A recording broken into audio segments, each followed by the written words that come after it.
found out recently that she told relatives of mine and friends, this guy's got it. And she was always beautiful to me, and but kept me very humble about my life, and warned me that I should always try and do my best, like she did. She worked on a penny a dress during the last Depression, and it took a lot to put food on the table for 3 children, you know. And but every once in a while she'd take a dress and throw it over her shoulder, and she'd say, "Don't work on a bad dress. I won't work on a bad dress." And I never forgot that. And actually that happened to me when I started studying to become a singer. I said, I can't sing a bad song. I will never sing a bad song. I don't want to insult the audience. I don't think these people are right when they do something trashy, thinking that people are dumb, so don't give them anything good because they won't understand it. And I've always thought it was a terrible concept that everybody that's doing something for the audience should give them their most intelligent songs with very intelligent lyrics that have a touch of philosophy and teach them how to live properly. But I have to tell you that being on the road for 50 years and having 4 children, 2 daughters and 2 sons. My other son is my recording engineer and has a reputation in the business of jazz artists.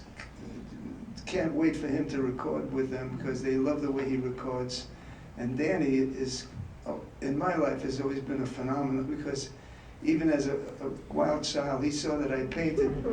And when he was very small, he came out and he did a sculpturing, and it was a Picasso-like sculpturing of a French gendarme. And I said, "How did you do that?" He said, "Well, that's what I do, you know." And he's been that way my whole life, you know. And but the thing that's fantastic is,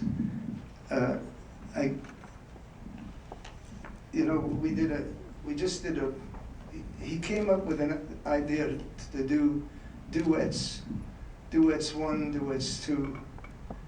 The first one, when we finally televised it, won 9 Emmys in one night, and the second one is, but now the third one, he had me doing a Latin duet, a Latin artist, the greatest Latin artist in the Latin community.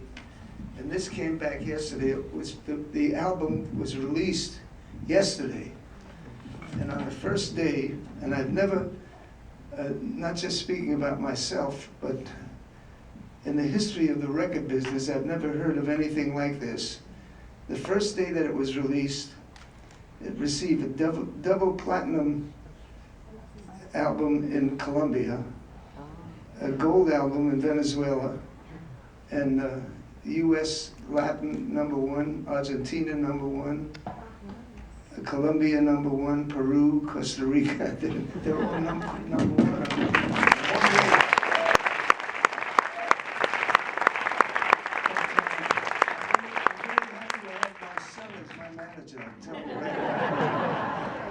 Except when we talk about demographics. Love that scene. There's the love in this film really comes out. I mean, obviously for your family, but also the people that you work with. You're so present and you're so encouraging. The whole session with Amy Winehouse. I mean, of course, it's very moving because she's not with us anymore. But even beyond that, you know, you were just so there for her. I mean, you sensed that she was maybe having trouble. She was nervous, and you tell her the Dinah Washington story. Right. Did you know that would calm her down? That would inspire her? Well, I knew. You know, you can't help it. You know, I've been singing so many years that I look at all the young performers that are coming up since from Elvis Presley on. because my fans, I was 10, they were 10 years older than I was, and that was Ella Fitzgerald, Nat King Cole, and Frank Sinatra. So that they were my, I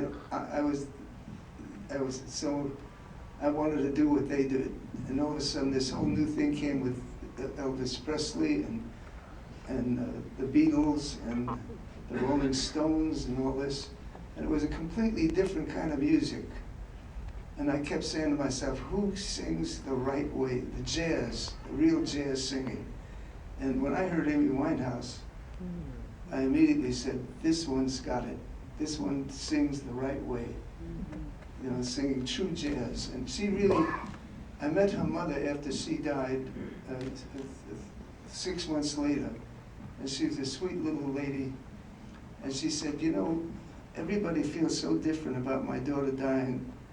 But I feel, she said, I'm a little different. She said, I know that her dream in life was to become famous as a singer, and she accomplished it. And as far as I'm concerned, she lived a great life.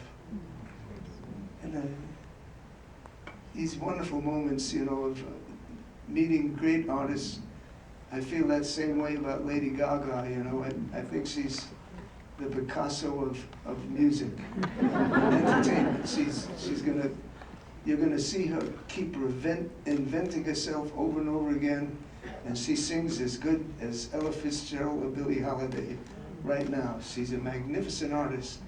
So it's nice to see the young performers that are coming back to doing what I call the real thing, the real true art of American music, which I consider we've actually made the whole world fall in love with us because of the Great American Songbook, you know, with George Gershwin and Cole Porter, who is the very best, and Jerome Kern and Irving Berlin, and where they call that light entertainment these days.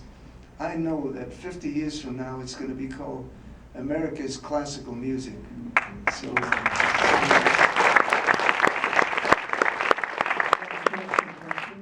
Yeah, if anybody has any questions you'd like to ask of the filmmakers or Tony. I want to say, first of all, to the filmmakers, you guys made an extraordinary film. Usually on a film, you're on the outside looking in. But with this film, I felt like I was inside Tony Bennett looking out. It's really extraordinary. Thank you. Mr. Bennett, the humbleness that you were talking about, a lot of people probably don't know that I'm Astoria, Queens. You started a school for kids. But you didn't call it the Tony Bennett School. You called it the Frank Sinatra School. He was my best friend, and I loved him because he sang the best music. You know, he's the best singer I ever heard in my life. And Bing Crosby invented the art of popular singing, about intimate singing, you know, and he taught us all how to sing properly. And somehow or other, in those days we had great vaudeville training. We went from town to town. When Rosemary Clooney and I had our first hit records, the masters like George Burns and Jack Benny, they told us, well, kids, you're doing all right, you know, but just know that it's going to take 7 years before you become a consummate performer. It takes time.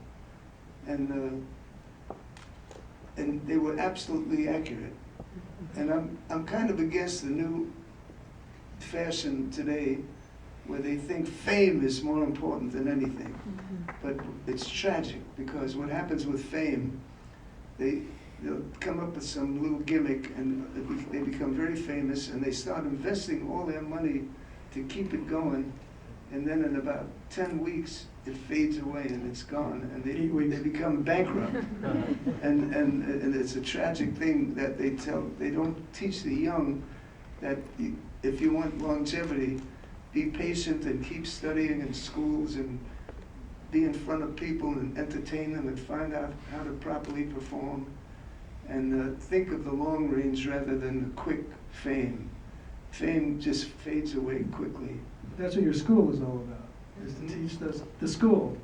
is the performing arts school and teaches kids. Well, my wife and I now, we start, this is 10 years later, and now we have 14 schools in Manhattan, and giving them the performing arts in 14 schools. Yeah, it's a public high school too, which is. I think I say this on behalf of everyone here, but thank you for collaborating, starting with Tony, of course, and David, but for that generosity of making that film, the love and the generosity. Great, thank you. So, Thank you. and I want to know how you still sing those high notes. I'm sorry. How you sing the How high do you notes? still sing those high notes? Well, I take care of business. All